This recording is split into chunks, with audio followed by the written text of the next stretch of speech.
भद्रक जिला धामनगर ब्लॉक धुसुरी अंचल में मद दुकान स्थानांतर को नहीं तेजी बद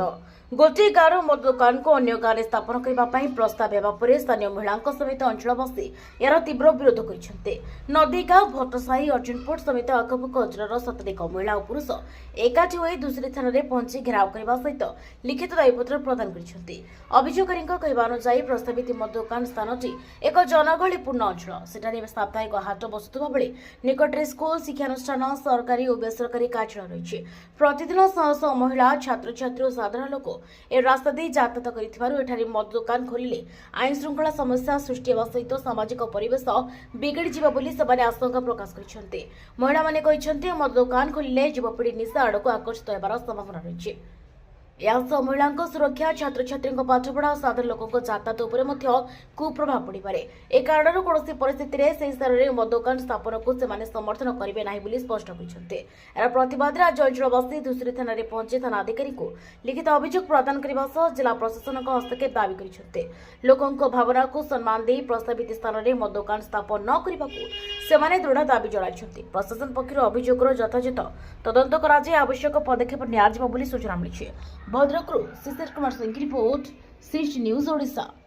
मु दयानिधि मिश्र पूर्वतन सरपंच भट्टसाही ग्राम पंचायत धुसुरी थाना को आम आसीलु यार 2 घंटा पूर्व नदीगाँ आरआई ऑफिस पाखरे आमर नदीगाँ भट्टसाही एवं अर्जुनपुर ग्राम पंचायत 3टी ग्राम पंचायत जनसाधारण बुद्धिजीवी सचेतन नागरिक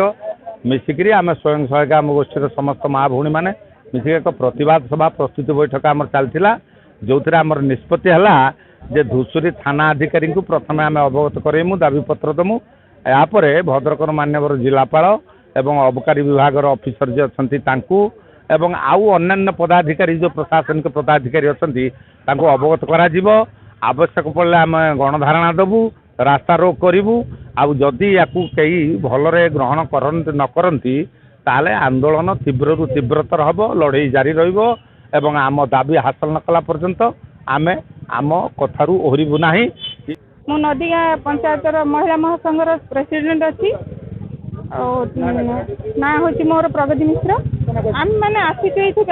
आम गाँव में गोटे निकट गाँ मझीरे माने नदीगाँ धुसुरी और नदीगाँ मझी रास्तार गोटे मद दुकान खोलने को जाऊँगी जोटा कि आम जनबसती मध्य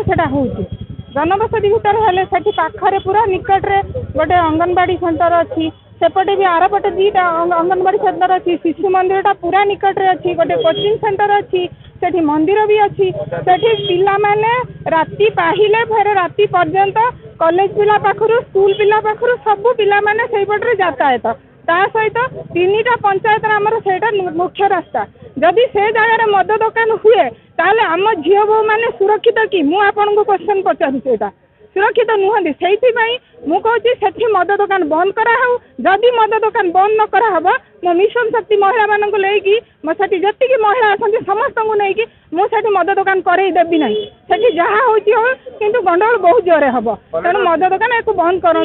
मुझे माननीय मुख्यमंत्री हो कि आमर जो अच्छा आमर मंत्री आमर जो रही कलेक्टर सार बीडीओ सार समस्त को निवेदन करुच्ची आम गाँव में मद दुकान नक एमती जगार करूँ आम नदीगाँ पंचायत रू नहीं कौटी निकांचन जगार से करूँ आमर कौन आपत्ति ना किंतु आम गाँव में हो पार ना। नदीगाँ सरपंच झरणा माझी ए धुसुरी रास्ता पाखरे मद काउंटर खोलिए बोली कहते एटा कौन उचित ना आमर छोट छोट पिला माँ भौणी मैंने केमी जीवे स्कूल अच्छी शिक्षा अनुष्ठान गोटे अच्छी सेठी उचित ना मद काउंटर 500 किलोमीटर दूरतार मद काउंटर खोलिया कथा 500 किलोमीटर दूरतार 500 मीटर दूरतार मद काउंटर खोलिया कथा सरकार कौन कहते ना ये शिक्षा अनुष्ठान में मद दुकान खोलने गाँव भितर एति मोर अनुरोध बंद रहू एटा मोर दाबी पूर्व मद दुकान थिला एबे कोन असुविधा होची आपन मानकर काई से आम एठी नथिला पूर्व आम एठी नथिला एटा भूल निष्पत्ति नेउछन आपन जेति वर्तमान मद दुकान हुए सेति कोन असुविधा हो बोली भाबुछन आपन माने फूल निया न देदम आमे आमर पूरा एकदम असुविधा बहुत आम छोट छोट पिला पाठ पढ़े आम झील पु आसी धुसुरी ट्यूशन होती कोचिंग नौ समस्ते पाठ पढ़ा छोट आज छोट छोट ଉଠେଇ ଦେଉଛନ୍ତି। ଆମର ତ ବଡ଼ ବଡ଼ ପିଲା ଅଛନ୍ତି, ଝିଅ ଛୁଆ ଅଛନ୍ତି, ଆମେମାନେ ମାଆ ମାନେ ଭଉଣୀ ମାନେ ସବୁ ଆସିବେ କେମିତି? ଆପଣ ଏଇଟା ନିଷ୍ପତ୍ତି ନିଅନ୍ତୁ। ଏବେ କ'ଣ ଚାହୁଁଛନ୍ତି? ଅନୁରୋଧ କରିକି ଆପଣଙ୍କୁ କହୁଛି, ମନ୍ତ୍ରୀ ମହାଶୟକୁ ଅନୁରୋଧ କରୁଛି, ଏସ୍ପି ସାହେବକୁ ଅନୁରୋଧ କରୁଛି, କଲେକ୍ଟର ଅନୁରୋଧ କରୁଛି, ମଦ ଦୋକାନ ବନ୍ଦ ହଉ, ଏତିକି ମୋର ଦାବି।